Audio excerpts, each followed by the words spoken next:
সম্মানিত দর্শক মণ্ডলী, ফুটবল খেলা বাংলাদেশে একটি জনপ্রিয় খেলা। এই খেলা বাংলাদেশের এমন কোনো এলাকা নাই, এমন কোনো জেলা নেই যেখানে হয় না।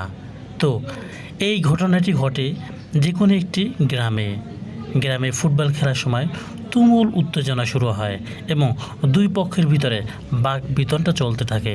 তার ভিতরে একটি ছেলে হঠাৎ করেই দেখুন প্যান্ট খুলে তারপরে মাঠের ভিতরে সবাইকে দেখানোর চেষ্টা করে, অঙ্গভঙ্গি করে অন্য দলকে, বিরোধী দলকে উত্তেজিত করার চেষ্টা করে। তখনই এক লোক উত্তেজিত হয়ে তার উপরে আঘাত করে এবং আঘাত করার পরে ওখানে শুরু হয় তুমুল ঝগড়ার পরে পরিশেষে কোনোভাবে আম্পায়ার সবাইকে বুঝিয়ে শুনিয়ে আবার মাঠের খেলায় ফিরিয়ে আনে।